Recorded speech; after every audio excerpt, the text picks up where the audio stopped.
Saudações, minha gente, como é que vocês estão? Espero que estejam todas e todos muito bem. Nós vamos hoje tratar de um tema que busca romper um pouquinho com aquela lógica eurocêntrica dos estudos da história que a gente sustenta na escola brasileira há muito tempo. Então veja, o nosso tema é tentar entender o que estava acontecendo na África e o que estava acontecendo na Ásia no momento em que os europeus faziam as grandes navegações, portanto no início da Idade Moderna. Para a gente discutir isso, e depois, inclusive, nós vamos ter uma outra videoaula para falar o que estava acontecendo aqui na América no momento em que os europeus chegaram aqui. Claro que a gente ainda continua tendo como referência a expansão ultramarina europeia e, portanto, de certa forma, um eurocentrismo nessa discussão. Porém, por muito tempo a gente cagava para o que estava acontecendo na história dos povos africanos, asiáticos e americanos antes da chegada europeia aqui. A gente só buscava entender, fundamentalmente, a partir da chegada europeia, como é que foi o processo de contato entre esses povos. Nessas apresentações de hoje, eu vou tentar conversar um pouquinho, claro, de forma muito superficial. Nós vamos olhar apenas os casos principais do desenvolvimento histórico dos povos africanos e asiáticos agora e dos povos americanos na próxima videoaula, tá bom? Mas pelo menos nós vamos dar uma olhada para isso. Então vamos lá. Quando está acontecendo então a expansão ultramarina, que é que período? Qual? Isso. Séculos XV e XVI. Portugal vai estabelecer feitorias no litoral ocidental da África, no litoral atlântico da África, e vai entrar em contato com vários povos bastante importantes do ponto de vista do desenvolvimento africano. Especialmente três: o Império do Mali, o Império Oyo-Benin e o famoso e glorioso Reino do Congo. Reino do Congo, inclusive, tão importante que muitas manifestações culturais da africanidade aqui no Brasil fazem referência às chamadas congadas, que são as festas em homenagem ao rei do Congo. Mas a gente vai tentar entender isso depois, tá bom? Então, com essas sociedades, os portugueses vão ter mais contato e vão ser os povos que, por conta do seu desenvolvimento econômico, cultural, político, de um longo prazo histórico, esses são os povos que mais vão ter destaque no cenário africano. Então vamos começar a dar uma olhada para esses povos aí. O primeiro deles, o Império do Mali. Então vamos ver rapidamente onde é que o Império do Mali se localizava. Se você consegue ter um olhar geográfico para esse mapa, né? Estamos vendo aqui a parte norte da África, tá certo? Aqui o deserto do Saara, né? Toda essa região mais amarelada do mapa é o deserto do Saara. Aqui a transição entre o deserto e a floresta do centro da África, né? Floresta tropical, é a zona de savana. Aqui são as regiões de clima mediterrâneo. Perceba que tem uma pequena cadeia de montanhas, pequena que não é tão pequena, né? Mas tem uma cadeia de montanhas aqui que vai levar um certo isolamento em relação ao clima saariano. Então aqui na região do Marrocos, na região da Tunísia e tal, a gente vai ter um clima bem próximo ao que é o clima europeu, clima mediterrâneo. Aqui o mar Mediterrâneo, aqui a ilha da Sicília, essa pontinha que você está vendo é a ponta da bota da Itália, aqui é o sul da Grécia, essa ilha de Creta, aqui nós temos a Espanha, tá certo? Aqui nós temos o Oriente Médio, a região da Fenícia, aqui o Egito Antigo, olha só que beleza, que já não é mais Egito Antigo, né? Nós estamos na Idade Moderna, mas enfim, é isso aí, só para vocês se localizarem. E o Império do Mali ocupava essa zona de transição entre o Saara e a área tropical, na região do Golfo da Guiné. Especialmente destaque para a importância do rio Níger, tá vendo aqui, ó? O rio Níger, que nasce nas montanhas nessa região, ele corre em direção ao interior e depois deságua em direção ao sul e vai desembocar aqui no Oceano Atlântico. Nas margens do rio Níger que nós vamos ter o principal desenvolvimento da civilização Mali. ou malê, se você preferir. Ai, professor, eu lembro das aulas de história do Brasil, alguém falando assim que teve uma revolta de escravos negros na Bahia, no século XIX, chamada Revolta dos Malês. É esse povo aí? É esse povo aí. Quem são os malês? Quem é o Império do Mali? Dá uma olhada aqui comigo. É um império que foi islamizado desde o século XI. Então veja, a expansão islâmica não chegou a dominar a região do Mali. Só que historicamente a população da região do Mali sempre foi um intermediário comercial entre os povos nômades do Saara, que faziam contato entre a África do Norte, especialmente a zona mediterrânea, e o resto da África, chamada de África Negra, né? A África subsaariana, que é marcada pela forte contingente de populações, de sociedades, de culturas e povos negros, e também marcado pela forte presença de uma floresta tropical bastante rica, né? Depois que passa a zona de savana, claro.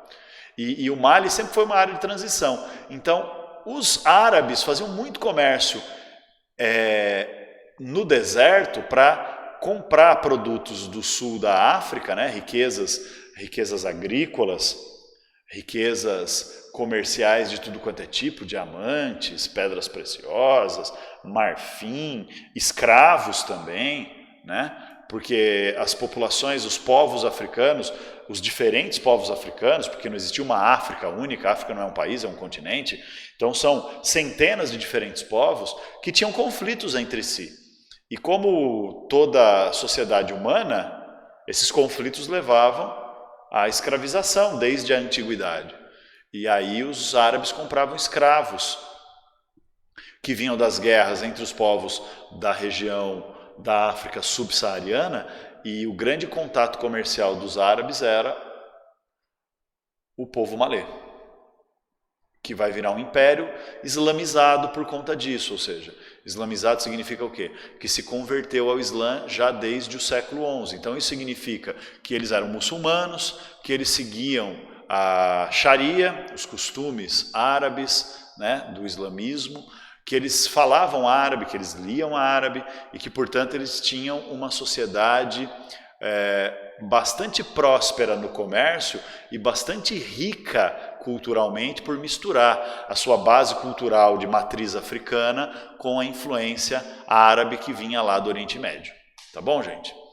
Aí se liga aqui, o rio Níger, como eu já falei, tinha enorme centralidade para o desenvolvimento dessa sociedade, porque era através do rio Níger o principal caminho de comércio, e também o rio Níger que facilitava o desenvolvimento da agricultura pelo acesso a recursos naturais, especialmente água e terra fértil, né?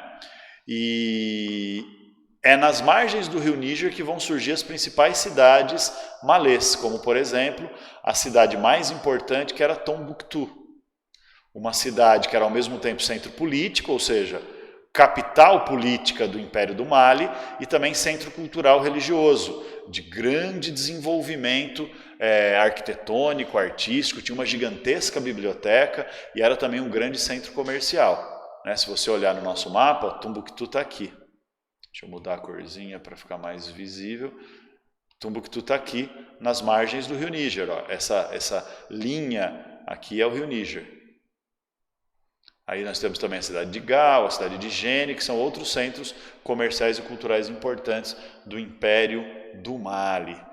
Mas o grande lance era, então, que os malês islamizados, tinham enorme participação e, portanto, enorme lucratividade nas rotas comerciais transsaarianas. Trans é que atravessa, né? É que passa por. Então, transsaariana que cortam o Saara. Então, era, repito, o elo comercial entre as sociedades ricas do norte da África, da zona mediterrânea, e as sociedades também bastante ricas, só que num outro estilo de desenvolvimento humano da África subsaariana, muito ricas em recursos naturais e recursos agrícolas. Então é isso. Esse é o Império do Mali, que teve um contato muito limitado com os europeus até o século XVI, ou seja, os malês não tinham redes comerciais e redes de proximidade cultural, política e histórica com os europeus. As redes de contato eram com os povos africanos mediterrâneos e com os árabes, ou com esses povos do norte da África, todos eles islamizados, porque no século VIII os árabes tinham controlado toda aquela região do norte da África que fez parte do grandioso califado árabe. Tá bom? E aí, a partir do século XVI, essa região do Império Mali se transforma num dos grandes centros de captura de escravos para serem trazidos aqui para a América. Então, grande parte da população escravizada que realizou o trabalho e que garantiu a prosperidade da colonização europeia na América são de origem malê. Por isso, repito, até uma revolta na Bahia do século XIX, chamada Revolta dos Malês, que mostra a importância dessa presença malê-islâmica na formação histórica e cultural da matriz africana na formação do Brasil. Tá bom? Então esse o Império do Mali. O nosso próximo povo... antes do próximo povo, deixa eu mostrar umas imagens da hora. Olha que legal, isso aqui é um palácio na cidade de Tombuctu, de adobe, que é um tipo de barro que eles faziam tijolos e depois eles alisavam o adobe para não dar para ver esses tijolos. Olha que construção interessante. Ela existe até hoje. Dá uma olhadinha no estilo de vestimenta de um cidadão malê, né? É bem islamizado mesmo a cultura malê. Essa não é um palácio, acho que isso aqui é uma mesquita, é um templo religioso muçulmano. Tá certo, minha gente? É isso aí. Agora vamos tratar do Império Oyo-Benin. O Império Oyo-Benin ficava mais ou menos próximo do Reino do Mali. Tá vendo? Ó? Aqui está o rio Níger, tá vendo? Olha lá, o rio Níger. Então, enquanto o Mali está aqui em cima, o Oyo-Benin está nessa região aqui, ó. Esse foi o melhor mapa que eu consegui do Império Oyo, que depois vai dominar a região do Benin e vai formar um império só. Que fica aqui, ó, bem no Golfo da Guiné, tá vendo? Nessa região da África. Então, veja bem, aqui a gente tem a Arábia, aqui a gente tem o Egito, aqui a ilha de Creta, aqui estaria a Espanha, se esse mapa continuasse, e o Oyo-Benin está aqui, ó, nessa região destacada, que é esta região aqui, então. Ó. Império Oyo-Benin. Belezinha, minha gente? Quais as características do Império Oyo-Benin? Também uma economia comercial, de muito destaque na região do Golfo da Guiné, que era uma região de muita efervescência comercial. Esses caras não são islamizados, a cultura deles é chamada de cultura Yorubá. O que é a cultura Yorubá? A cultura Yorubá é a principal cultura da população negra que veio escravizada para o Brasil. Por isso que a região do Império Oyo-Benin, no Golfo da Guiné, é considerada uma das regiões mais importantes para a colonização do Brasil. Porque os portugueses, com as suas feitorias no Golfo da Guiné, os portugueses vão fundar feitorias nessa região toda aqui, eles vão ter muito contato com esses povos e muito da população escravizada que vai para o Brasil vem dessa ampla região aqui, que está mais escura no mapa, que é todo mundo a cultura Yorubá, tá bom? A cultura Yorubá ela é famosa pelos orixás, né? E aí nessa região do Império Oyo-Benin ganhava destaque a cidade sagrada de Ifé, que era considerada um centro religioso, onde as populações africanas daquela região iam cultuar seus orixás. Orixás são divindades africanas, que geralmente ligadas a fenômenos naturais ou a fenômenos humanos, né? Então são forças da natureza e deuses protetores das atividades humanas, que são cultuados. Então, por exemplo, Iemanjá, a deusa das águas, ela é um orixá muito cultuado nas religiões de matriz africana brasileira, que não são a mesma coisa que a cultura Yorubá, são diferentes interpretações dos orixás, porque a cultura Yorubá aqui no Brasil, para conseguir sobreviver, no meio de uma colonização tão violenta, tão etnocêntrica como era a colonização europeia, que impunha o catolicismo, etc., etc., a cultura dos orixás, a cultura iorubá, ela foi negada pelos europeus, ela foi impedida de se desenvolver pelos europeus. E os negros de origem iorubá tiveram que se catolicizar, europeizar, aportuguesar, nomes portugueses, religião portuguesa, falar língua portuguesa com toda a dificuldade, porque o tipo de fala na cultura iorubá, os fonemas, os sons que a fala iorubá emite, são muito diferentes dos sons que as línguas europeias emitem, especialmente o português. Então essa galera tinha muita dificuldade de pronunciar alguns tipos de sons. Como o chinês, por exemplo, tem dificuldade de pronunciar o R, porque não tem esse fonema do R tipo Ra na língua chinesa, no mandarim. Então eles falam lá, que é o mais próximo que eles conseguem, né? Pastel de flango, por isso. Os iorubá também tinham grande dificuldade. E aí, a cultura iorubá, que foi proibida pelos portugueses, ela sobreviveu à base do sincretismo. O que é o sincretismo? Quando há uma mistura cultural em que uma cultura dominante, no caso, a cultura portuguesa católica, a cultura europeia católica, tenta destruir uma cultura que é dominada. Nossa, deu uma cuspida em direção à câmera. Mas essa cultura dominada se mistura, se reinventa e acaba conseguindo sobreviver com traços culturais dentro da cultura dominante. É isso que a cultura iorubá fez, se reinventou. Então o candomblé, a macumba, como é que chama? Ai meu Deus, a religião negra mais importante, de origem africana mais importante, a Umbanda, são religiões de origem iorubá, que tem bastante destaque aqui no Brasil. E aí, então, essa região do Golfo da Guiné, a partir do século XV, se torna um importante centro fornecedor de trabalhadores escravizados. Talvez o segundo mais importante, só perdendo para a região do Congo, que aí são escravos de origem, são negros de origem banta, mas é outra discussão. Beleza, Império Oiô-Benin? Olha algumas manifestações culturais do Império Oiô-Benin. Isso aqui é uma máscara mortuária para múmia, né? Para celebrações religiosas dos ancestrais. Isso aqui é a porta de um templo. Olha que trabalho de escultura, maravilhoso. Isso aqui não é Iorubá, não é Oiô-Benin, mas é mais ou menos a representação do que eram as moradias da população agrícola nesse Império Oiô-Benin. Tá certo? A gente tem cabanas e a importância da fogueira, formando aldeias rurais e tudo mais. Tranquilinho, tranquilinho?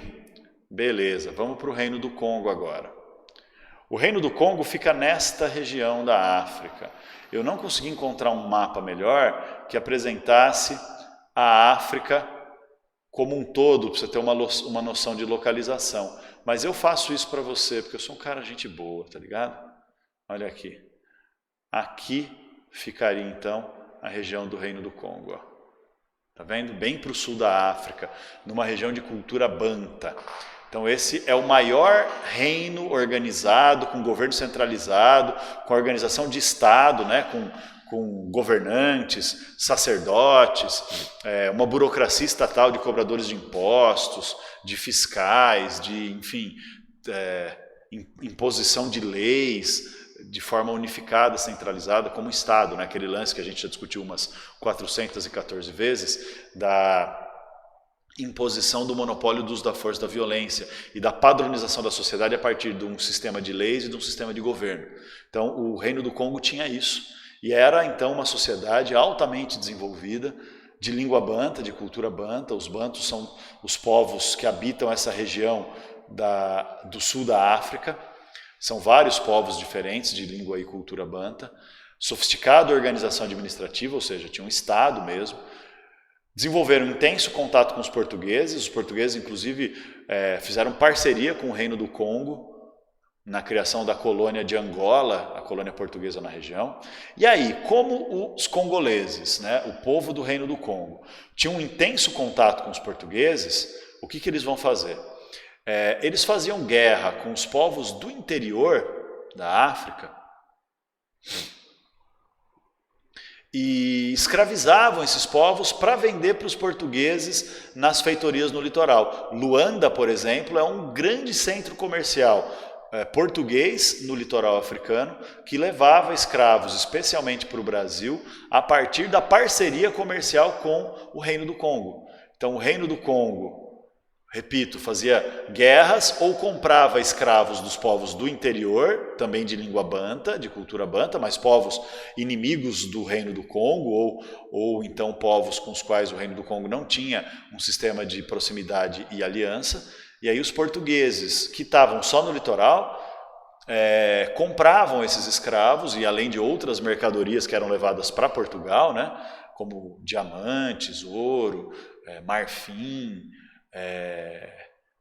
especiarias africanas, né, produtos agrícolas e temperos africanos e tal, pimenta malagueta, sei lá eu, que eram levadas lá para Portugal e escravos que eram enviados aqui para o Brasil.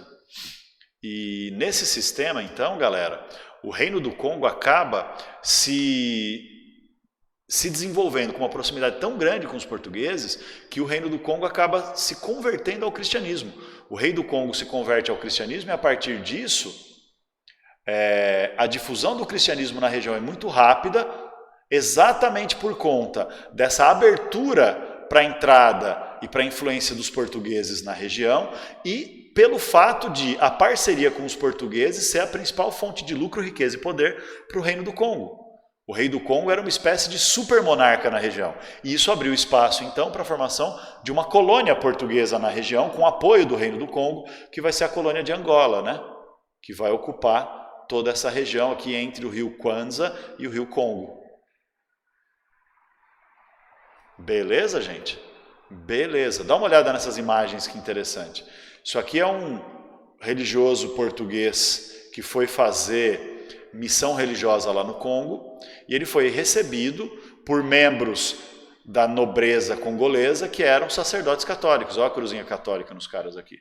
Aqui é povo congolês comum que está carregando a bagagem do frei português e os líderes político-religiosos do Congo são cristãos que estão levando esse cara. Esse aqui é o rei do Congo, fazendo uma cerimônia de reconhecimento do papel da Igreja Católica como guia espiritual do Reino do Congo. Então aqui nós temos uma igrejinha, um templo, tem uma Nossa Senhora desenhada aqui na cabeça do templo, uma cruzinha em cima, o frei português abençoando o rei do Congo e a população guerreira do Congo, também cristã, comemorando essa aliança entre rei do Congo e Igreja Católica, representada por esse missionário português. Aqui uma missa rezada no Congo, isso aqui é o clero católico congolês. De novo, o rei do Congo, com um terço na mão e tudo, você está vendo? Aqui o terço, ó. O padre, o frei rezando a missa e a população congolesa, da nobreza congolesa. A gente percebe que a nobreza que são os guerreiros, olha um monte de lança ali no fundo, participando da missa. Sussa na montanha-russa? Sussa na montanha-russa. Agora, minha gente, nós vamos conversar um pouquinho sobre a Ásia, dando destaque para a China, né? E o que vai acontecer na China nessa época é decisivo para o desenvolvimento da China até o século XX.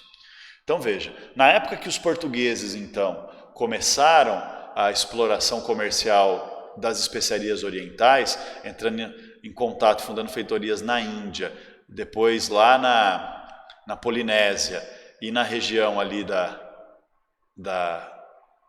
do contato entre Ásia e Oceania, o grande império asiático era o Império Chinês na dinastia Ming. Ai, quem é de Leme já pensou logo naquela loja chinesa que chama Ming ali na 29 de agosto, né? Pois é. A dinastia Ming é uma dinastia chinesa importante. Então, a dinastia Ming é tão importante que esses famosos soldados de terracota, que é um exército de soldados esculpidos em barro que foi encontrado no túmulo de um imperador, é o túmulo de um imperador da dinastia Ming. Então veja, a gente tem essas importantes tapeçarias com desenhos de desenhos, né, com pinturas de guerras da dinastia Ming contra os povos invasores da China, os mongóis e tal, a existência de uma nobreza altamente organizada, altamente militarizada também. Olha essas espadas de aço, que coisa mais maravilhosa, uma cavalaria gigantesca e tal. Então isso são elementos culturais que denotam a grandeza e a importância da dinastia Ming. Esse mapa nos mostra até onde chegou a expansão máxima do Império Ming. O que está dentro desse tracejado aqui, ó, é a China atual.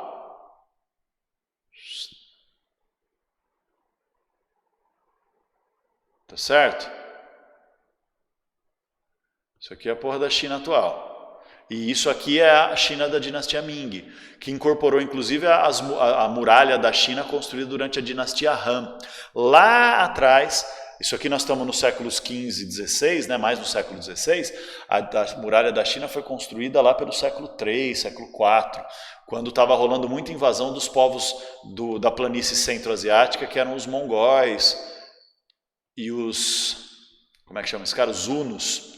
E aí, para defender a China, eles constroem a muralha, a dinastia Han constrói a muralha da China, que também vai ser um elemento importante de defesa contra invasões estrangeiras na dinastia Ming, porque está bem nas fronteiras da dinastia Ming, perceba? Então, o que acontece? Acontece o seguinte, a dinastia Ming da China era a maior potência comercial e a maior potência imperialista da Ásia nesse momento. Tá? Ele tinha surgido no século XIV e no século XVI está atingindo seu auge.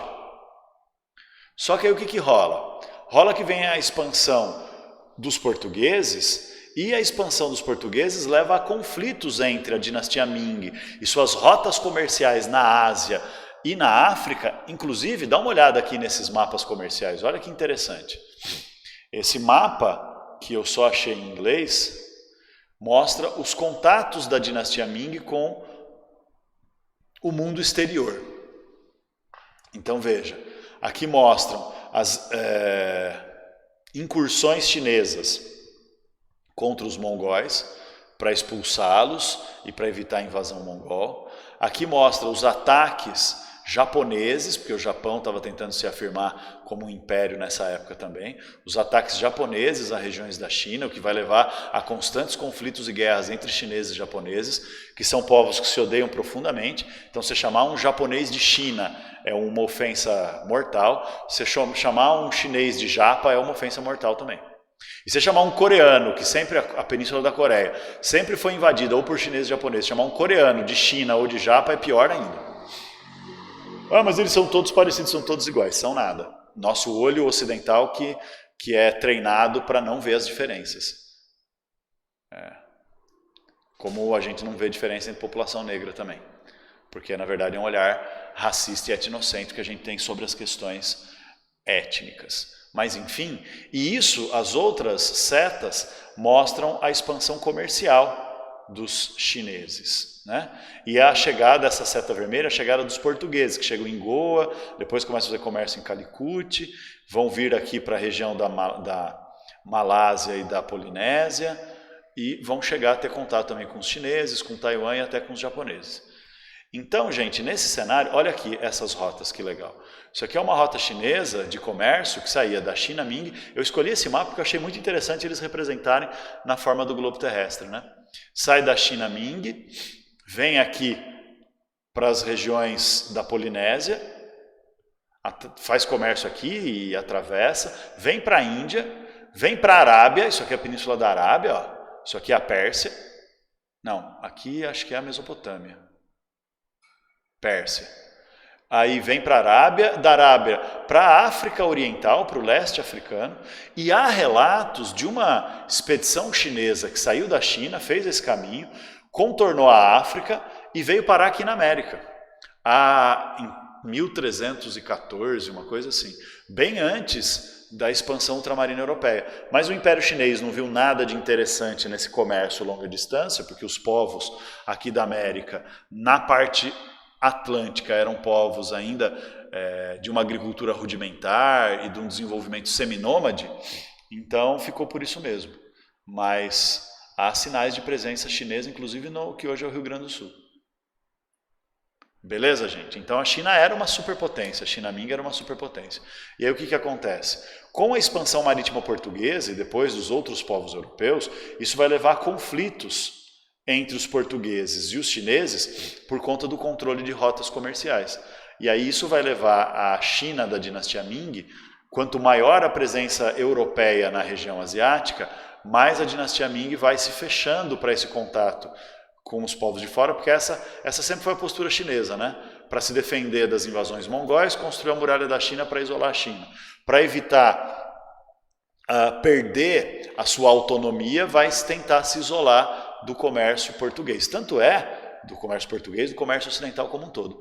Tanto é que só uma regiãozinha da China, deixa eu ver se eu acho aqui, que a região de Macau foi mantida como entreposto aqui. Foi mantida como entreposto ocidental na China. Então foi permitida a entrada dos portugueses que dominaram esse porto desde 1557, Macau. Mas, de resto, a China tenta se fechar, e esse fechamento da China leva a China a se isolar do resto do desenvolvimento asiático e também do desenvolvimento capitalista europeu, e esse isolamento chinês é o que vai levar a China a ser um mega império, mas com um grau de desenvolvimento técnico e comercial muito atrasado em comparação com o Japão ou em comparação com os próprios povos europeus. Beleza, minha gente? Com isso, então, eu termino essa videoaula analisando um pouquinho o que estava acontecendo na África e na Ásia, na época em que os portugueses estavam fazendo as grandes navegações, e na próxima videoaula a gente vai falar do que estava acontecendo na América no momento em que os portugueses estavam fazendo as grandes navegações. Portugueses e os europeus em geral, porque os espanhóis chegaram à América primeiro, né? Então é isso por enquanto, um beijo e até a próxima!